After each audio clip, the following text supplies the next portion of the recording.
그리스도 예수 안에서 사랑하는 새순 가족 여러분, 거룩과 사랑 이 두 가지는 때로는 서로 양립할 수 없는 것처럼 느껴집니다. 어린 시절 하나님은 사랑의 하나님이시다. 하지만 동시에 거룩하신 하나님은 공의의 하나님이시다 해서 두 가지가 마치 서로 다른 것인 것처럼 모순되는 것인 것처럼 배우곤 했던 기억도 있습니다. 실제 우리 눈에 보이는 현상은 그러합니다. 거룩과 옳음을 추구하는 사람들에게는 사랑이 부족한 경우가 종종 있습니다. 반대로 사랑을 중요시하는 사람들은 그 감정과 어쩌지 못하는 그 관계 때문에 말씀에 따라서 그 거룩을 지켜내는 일 실패하기도 하는 것입니다.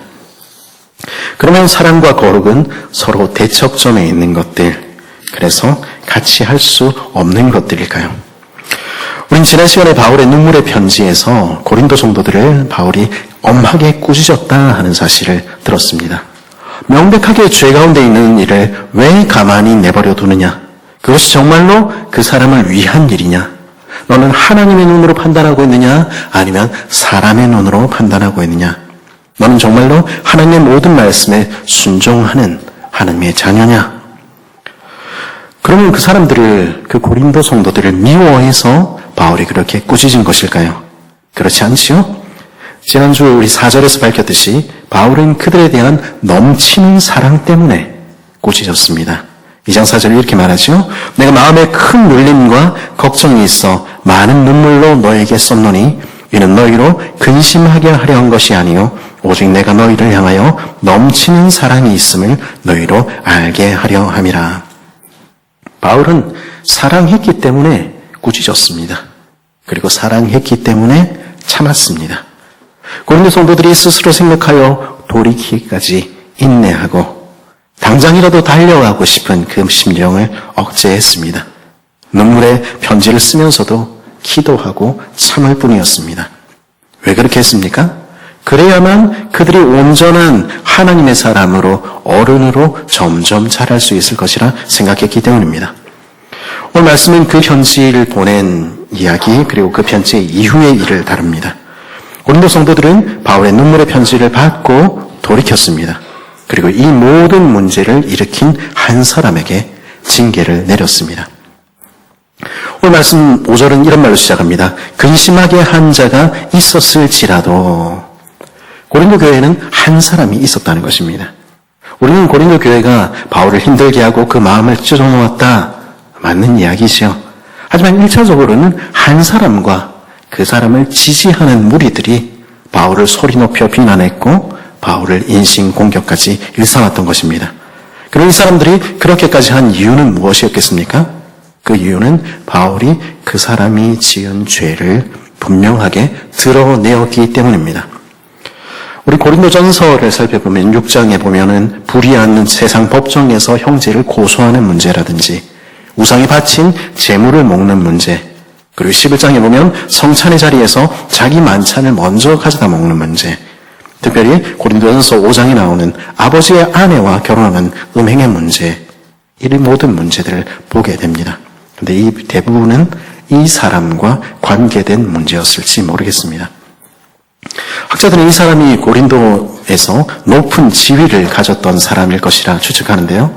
그는 교회에 와서도 세상의 지혜대로, 세상에서 하던 대로 그대로 행하고 있었던 것입니다.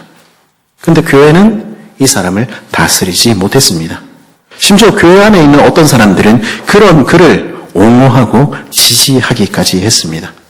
그 결과 이 사람은 영적으로 교만해져서 자기가 죄를 짓고 있는 줄도 모르게 되었던 것입니다. 그런데 이 사람이 자기 문제라고도 생각하지 않는 당연한 일들을 바울은 문제에 삼은 것입니다. 우상의 제물로 형제를 실족하게 하는 것이 마땅하냐? 하나님의 교회의 영광스러운 권세를 너는 무시하고 있지 않느냐? 너 간음하는 그 죄에서 돌아서야 된다. 그리스도의 피와 살을 어떻게 욕되게 하는 그런 일을 행하고 있느냐? 바울은 그의 죄를 조목조목 지적한 것입니다. 물론 바울은 그 일에서 시작해서 하나님의 백성들이 어떻게 살아야 되는지, 교회가 어떤 공동체인지 가르치는 계기로 삼았습니다.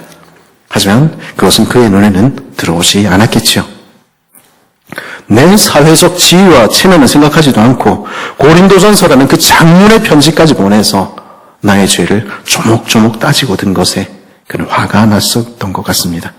그도 모자라서 바다를 직접 건너오기까지 해서 온 교회를 향해서 경고하던 바울을 참을 수 없다고 생각했던 것 같습니다. 이런 상황에서 이 사람이 할 수 있는 일이 무엇이었을까요? 메시지가 반박될 수 없을 때 죄인들이 흔히 하는 방법은 그 메신저를, 그 말한 사람을 공격하는 것입니다. 그래서 그들은 바울의 인신을 공격하기 시작했던 것입니다. 우리는 고린도 전서와 고린도 후서를 통해서 바울을 향한 수많은 인신 공격을 만나게 됩니다. 고린도 후서 10장 10절에 편지들은 중요하고 힘이 있으나 몸으로 대할 때는 약하고 말이 시원치 않다 하는 그의 말과 그의 외모에 대한 평가부터 시작해서 이중적이고 비겁하다는 비난, 고난이 많다는 것은 하나님의 인정을 받지 못한 증거라는 비난, 후원을 받지 않는 것은 그가 전문성이 결여되었다는 비난, 권위적이고 거칠어서 공동체를 힘들게 한다는 그런 이야기까지 우리는 보게 되는 것입니다. 심지어 이 모든 헛소문의 끝에서 그들은 뭐라고 이야기합니까? 눈물과 피로 고린도전 교회를 세운 바울을 가리켜서 그는 불완전한 사도 혹은 가짜 사도라고 그렇게 평가절하하기까지 했던 것입니다. 그가 전한 복음과 그가 전한 하나님의 나라를 위한 수고와 희생을 아무것도 아닌 것으로 만들고 있었던 것이죠. 이런 모함에 어떻게 상처받지 않을 수 있을까요? 사실 고린도전서와 후서에는 바울이 받은 상처의 흔적들이 곳곳에 드러납니다. 오늘 말씀 5절에서 바울은 이렇게 이야기하고 있죠. 우리 5절 말씀 한번 읽어볼까요? 시작.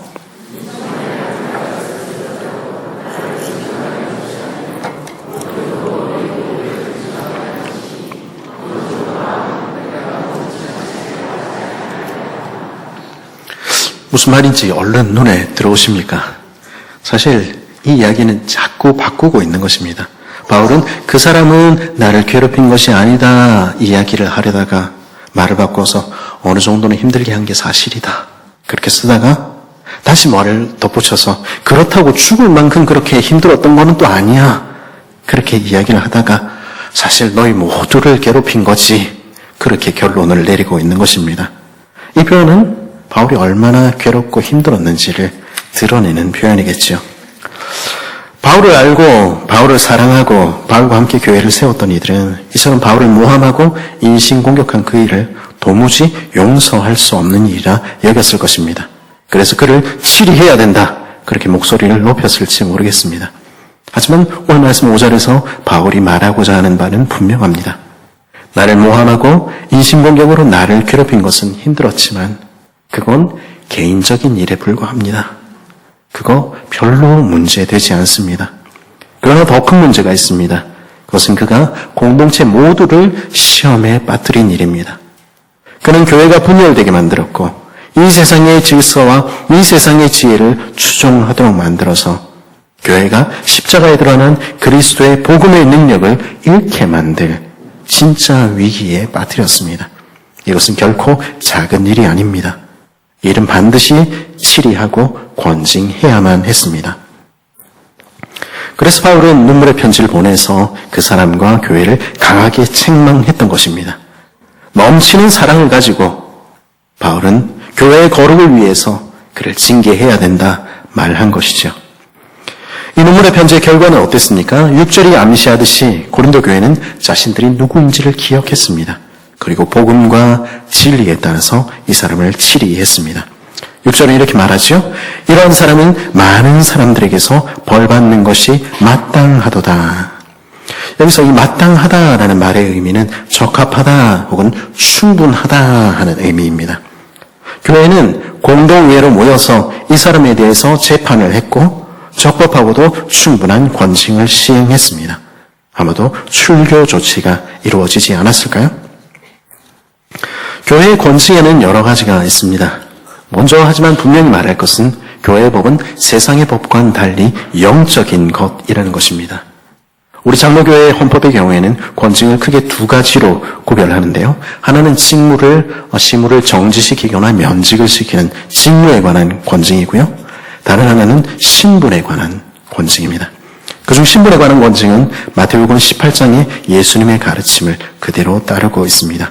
마태복음 18장 15절부터는 이렇게 말하고 있습니다. 내 형제가 죄를 범하거든 가서 너와 그 사람과만 상대하여 권고하라. 만일 들으면 내가 내 형제를 얻은 것이요.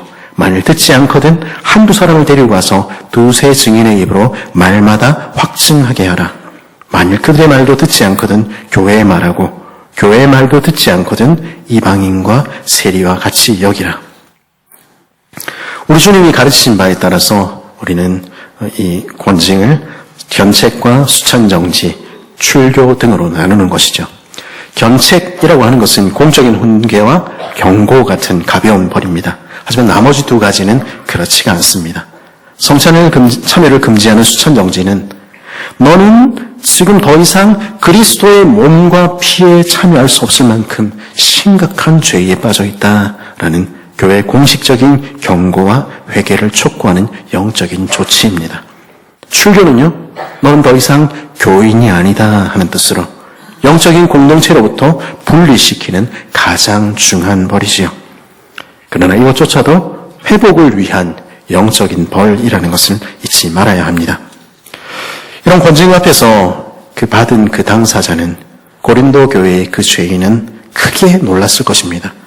돈을 쓰거나 변호사를 사면 얼마든지 죄가 사면되고 승소하는 당시 로마의 법처럼 그는 교회 안에서도 그렇게 하면 죄가 처리가 될 줄 알았던 것이죠. 그는 교회를 세상과 동일하게 만만한 존재로 보았던 것입니다. 그러나 교회 공동체는 바울의 눈물의 편지를 받고 정신을 차렸고요. 하나님의 말씀을 따라서 오늘 말씀에 다수라고 하는 공동회를 열어서 공식적으로 그의 출교를 명령한 것입니다. 교회는 그에게 분명히 선언했을 것입니다. 너는 이제 더 이상 하나님과 상관없는 이방인과 세리와 같은 존재이다. 너는 내가 지옥의 형벌을 받아 마땅한 죄인임을 고백하고 마음으로부터 돌이켜 이 모든 벌을 받아들이고 회개해라. 자신이 하나님 밖에 있음을 고백하고 다시 예수님의 발 아래 엎드려 용서를 구하고 회개해라. 그렇지 않으면 넌 결코 하나님 나라에 들어갈 수 없을 것이며 영원한 심판을 받게 될 것이다. 이것은 사람을 겁주기 위한 위협도 사람을 길들이기 위한 협박도 아니었습니다. 다만 사실 자체에 대한 담담한 선언이었습니다. 왜냐하면 이것이 성경이 가르치는 결코 흔들 수 없는 하나님의 진리이기 때문입니다. 이 엄숙한 선언을 내리는 교회는 다시 본래의 영적인 권위를 그 거룩을 회복하고 있었던 것이죠. 그 결과는 무엇이었습니까? 이 사람은 바울을 인신공격하고 오만 소문 다 만들어내듯이 또다시 교회를 협박하며 나왔을까요? 그렇지 않았습니다. 그는 큰 두려움에 빠져 교회의 결정을 받아들였고 큰 슬픔 가운데 자신의 죄를 고백하기에 이르렀던 것입니다. 그것이 정당한 권징이 시행됐을 때 일어나는 일입니다. 오늘날 교회의 수많은 문제들은 정당한 권징이 시행되지 않기에 일어납니다. 하나님의 말씀과 상관없이 사는 그 삶, 하나님을 우습게 여기는 그 죄를 범하는 것을 멈추고 회개하고 돌이켜라. 그렇지 않을 때 네가 목사건, 네가 장로건, 네가 집사건, 네가 권사건 누구건 상관없이 너는 지옥에서 하나님의 영원한 심판을 받게 될 것이다. 분명하게 이야기해 주어야 하는 것입니다. 왜냐하면 그것이 성경의 진리이기 때문입니다. 그리고 회개하고 돌이킬 때 주께서 너를 사랑으로 안아주신다 말해 주어야 하는 것입니다. 왜냐하면 그것이 성경의 진리이기 때문입니다. 사실 오늘 말씀은 그렇게 징계를 받고 영혼의 큰 두려움과 슬픔 가운데 회개하고 있는 이 사람을 어떻게 대해야 할 것인가 그 문제를 말하기 위해 쓰여진 것입니다. 고린도 교회 사람들은요, 바울에게 그렇게 못된 말로 인신공격하고 유언비어를 퍼뜨리고 악의적으로 행동하여 교회를 분열시켰던 그 사람을 어떻게 용서할 수가 있는가? 그렇게 말했습니다. 그리고 바울과의 관계를 생각해서라도 다시는 교회에 발을 붙들이지 못하도록 용서해서는 안 된다 생각했을지 모르겠습니다. 그러나 바울은 어떻게 말했습니까? 바울은 달리 말한 것입니다. 6절과 7절 뭐라고 이야기합니까? 우리 다시 한번 읽어볼까요? 시작.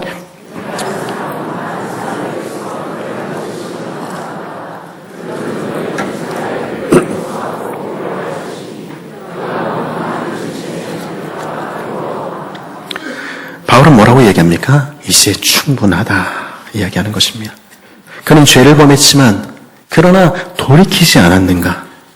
우리는 도무지 용서받을 수 없는 죄인을 위해서 자기 몸을 내어주신 하나님의 아들을 믿는 사람들 아닌가?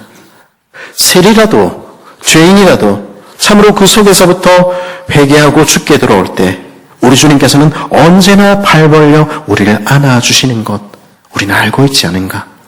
그가 지나친 슬픔에 잠겨 있도록 하는 것은 하나님의 사랑을 아는 사람이 할 일이 아니다. 바울은 그렇게 이야기하는 것입니다.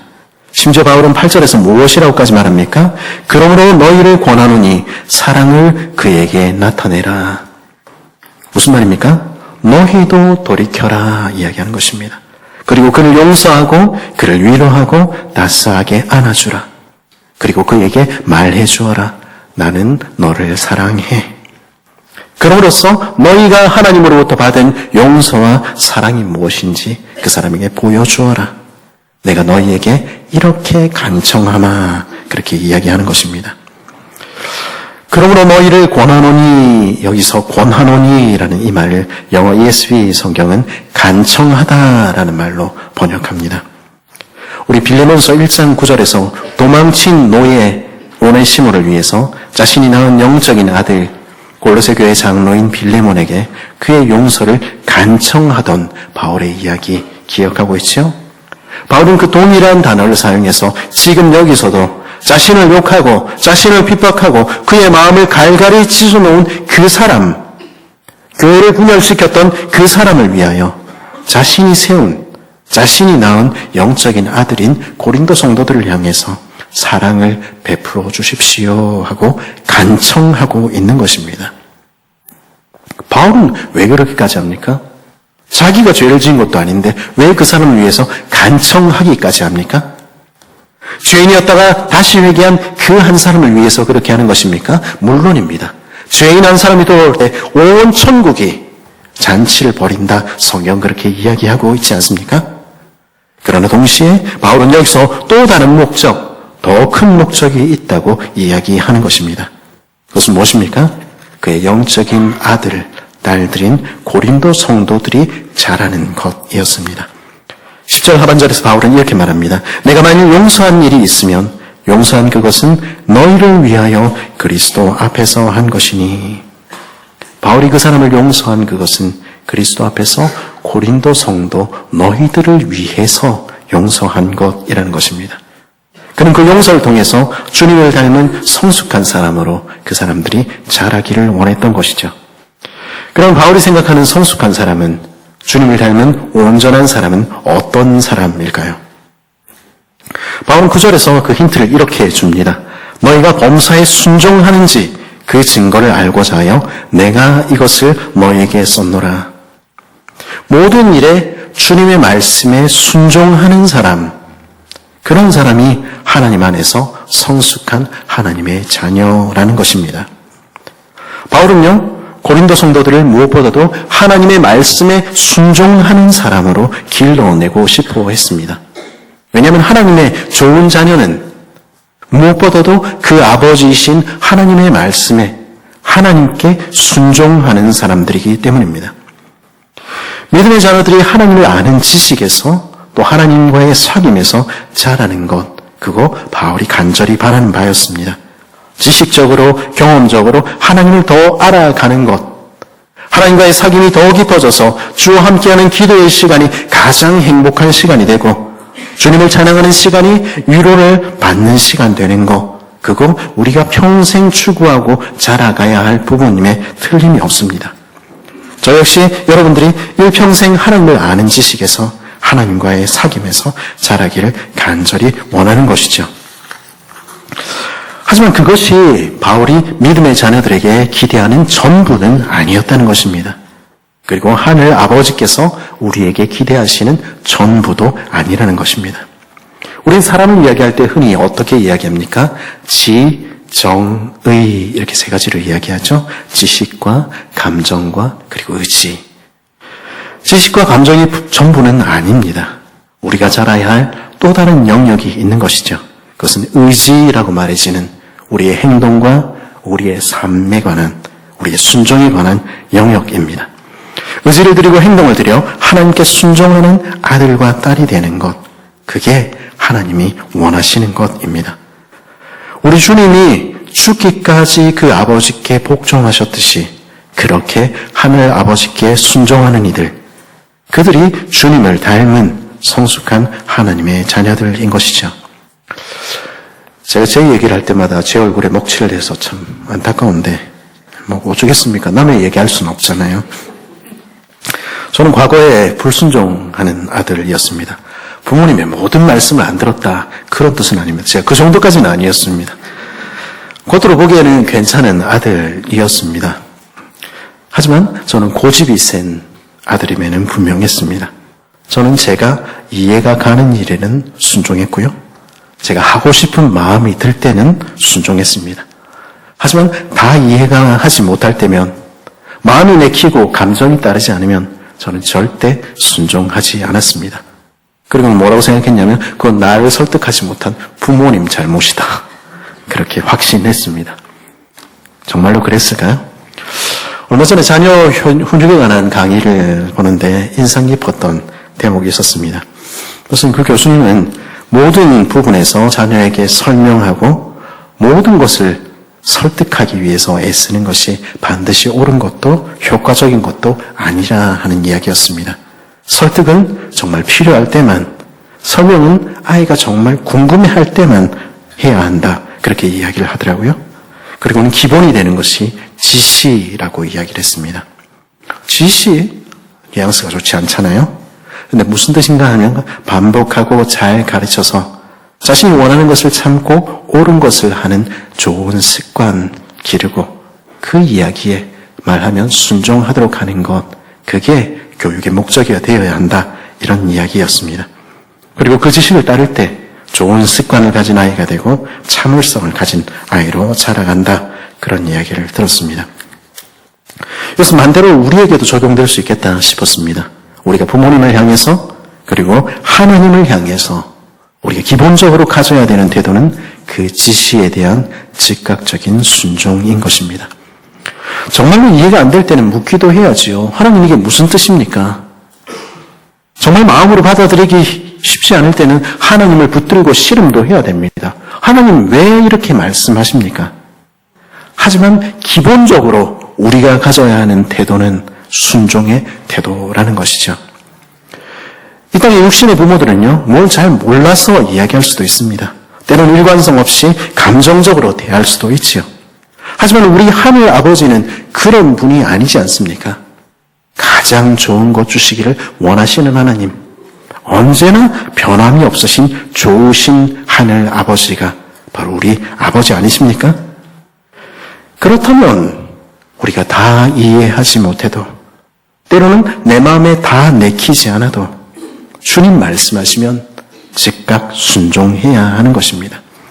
그런 사람이 성숙한 자녀, 성숙을 향해 달려가는 하나님의 백성들인 것이죠.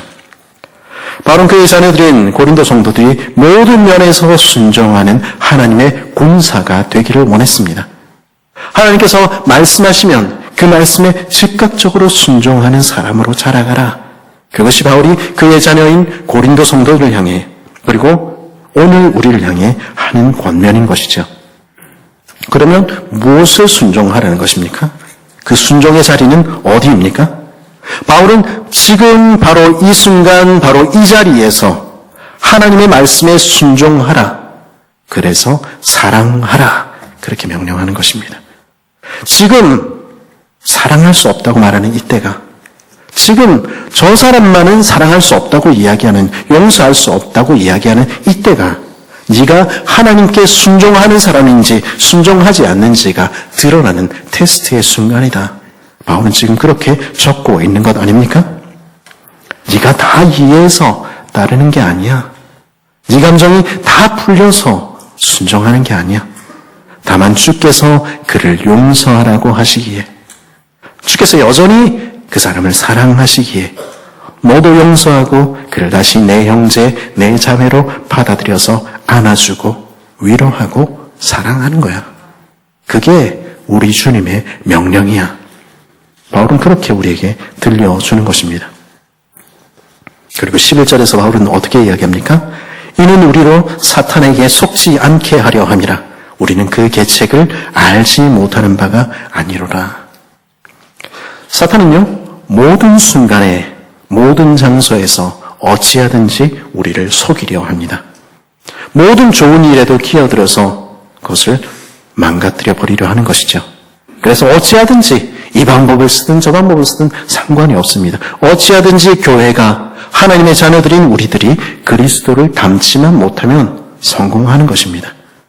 때로는 사랑이라는 이름을 가면을 쓰고 나타나서 우리 관계가 있는데 어떻게 그렇게 야박하게 구냐 그러면서 죄를 지적하지 못하게 하고 옳은 일을 하지 못하게 만들어 교회의 거룩을 훼손시키기도 합니다. 그런 모습들 우리는 종종 보게 되는 것이죠. 그런데 그것만이 사탄의 술책은 아니라는 것입니다. 때로는 정의라는 이름으로, 때로는 의분이라는 이름으로 사탄은 사람을 미워하는 것을 정당화하게 만들기도 하더라는 것입니다. 그래서 용서하고 하나가 되어야 할 때조차 그렇게 하지 못하게 만들어서 교회를 결국 분열시키는 것이죠. 옳은 일을 한다면서, 이게 맞다면서 어떻게 교회가 그럴 수 있냐 이야기하면서 교회를 끼워넣는 일이 얼마나 많이 있습니까? 그러게 바울은 오늘 뭐라고 이야기합니까? 우리 사탄의 간사한 술책에 놀아나지 말자. 우리 그거 모르는 바 아니잖아 이야기하는 것입니다. 그러면 도대체 어떻게 하라는 것입니까? 거룩함을 지키되 그러나 주님의 말씀을 따라 지금 형제를 용서하고 사랑하라 하는 것입니다. 심지어 바울은 10절에서 어떻게까지 말합니까? 너희가 무슨 일이든지 누구를 용서하면 나도 그리하고 고린도 성도들이 용서하면 나도 용서하겠다. 여기서 바울은 주님의 두 가지 분명한 가르침을 고린도 성도들에게 상기시키고 있는 것입니다. 한 가지는요, 마태복음 6장 우리가 날마다 외우는 주기도문 바로 뒤에 나오는 말씀입니다. 너희가 사람의 잘못을 용서하면 너희 하늘 아버지께서도 너희 잘못을 용서하시려니와 너희가 사람의 잘못을 용서하지 아니하면 너희 아버지께서도 너희 잘못을 용서하지 아니하시리라. 그리고 마태복음 18장의 말씀입니다.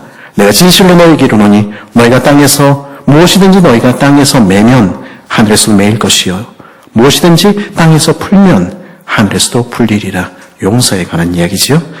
그때 베드로가 나와 이르되 주여 형제가 내게 죄를 범하면 몇 번이나 용서하여 주리이까? 7번까지 하오리이까? 예수께서 이르시되 내게 이르노니 7번뿐 아니라 7번을 70번까지라도 할지니라. 너희가 각각 마음으로부터 형제를 용서하지 아니하면 나의 하늘 아버지께서도 너희에게 이와 같이 하시리라. 이 모든 말씀은 무엇에 관한 말씀입니까? 죄를 범했지만 그러나 다시 회개하고 돌아온 형제와 자매에 대한 주님의 가르침인 것입니다. 너희가 용서하면 그는 하늘 아버지가 정말로 용서하셨다는 것을 경험하게 된다. 너희가 용서하면 그는 내가 그를 용서했다는 사실도 참으로 믿을 수 있게 될 것이다. 그러나 너희가 그렇게 하지 않으면 그 사람은 정말로 하나님이 용서하신다는 사실을, 정말로 그를 사랑하신다는 사실을 어떻게 알 수 있겠느냐? 바울은 그렇게 묻는 것입니다. 너희는 하나님의 용서와 사랑을 받고도 너희는 용서하지 않으려고 하느냐? 그렇다면 하나님께서도 너희를 용서하지 않으실 것이며 너희는 하나님과 상관없는 사람일 것이다. 죄를 범했다 하더라도 회개하고 돌아오기만 하면 7번의 70번까지라도 용서해주라. 그리고 따뜻하게 안아주라. 그럴 때 용서해주는 우리는 참으로 하나님의 자비와 용서가 무엇인지 더 크게 깨닫게 될 것이다. 그리고 그 사랑을 드러내는 자, 그 용서와 사랑이 무엇인지 세상에 알리는 자들, 교회가 될 것이다. 바울은 고린도 성도들에게 그리고 오늘의 우리를 향해서 그렇게 가르치고 있는 것입니다. 그렇게 거룩하게 하시는 주님을, 용서하시고 사랑하시는 하나님을 닮아가며 그분을 향해 자라가는 교회가 되라. 바울은 그렇게 우리에게 요구하고 있는 것이죠. 그리스도예수 안에 사랑하는 새순 가족 여러분, 우리는 때로 사랑을 말하면서 교회의 거룩을 잃어버리기도 하고요. 거룩이라는 이름으로 사랑하기를 포기하기도 합니다. 이 두 가지는 서로 대립되고 양립할 수 없는 모순되는 것입니까? 결코 그렇지 않습니다. 죄의 문제는 분명히 지적되어야 합니다. 개인적인 상처나 섭섭함 때문이 아니라, 복수심 때문이 아니라 말씀이 기준이 되어 말씀이 우리 삶을 읽도록 만들어야 합니다. 그리고 죄를 범하였을 때 교회는 사랑 가운데, 그리고 사랑하기 때문에 그 죄에 대해서 이야기해 주어야 하는 것입니다. 왜냐하면 그렇게 정당한 권쟁을 행할 때 교회는 비로소 거룩한 공동체가 될 수 있으며 그 형제를 죽음에서 구원하게 될 것이기 때문입니다. 그것이 진짜 사랑인 것이죠. 그러나 죄를 회개했을 때는 우리는 7번씩 70번이라도 다시 용서하고 내 형제, 내 자매가 돌아온 것을 기뻐하며 사랑으로 얼싸 안아야 합니다. 왜냐하면 우리는 도무지 용서받을 수 없던 죄인인 우리를 대신하여 자기 몸을 버리신 하나님의 아들을 믿는 사람들이기 때문입니다.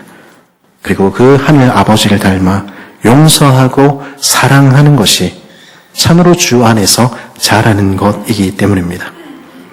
여전히 용서하지 못하고 여전히 사랑하지 못하겠다 말하는 것은 사랑이라는 이름으로 죄를 허용하는 것과 동일하게 마귀의 궤계에 넘어가 교회를 분열시키는 일입니다. 용서하고 사랑하라. 그 주님의 명령에 즉각 순종하는 우리가 되길 바랍니다. 그래서 하나님의 사랑, 하나님의 용서를 단지 우리의 말로서만이 아니라 우리의 몸과 우리의 삶으로 드러내는, 증거하는 주님을 닮은 복된 새순교 식구들 되기를 간절히 바랍니다.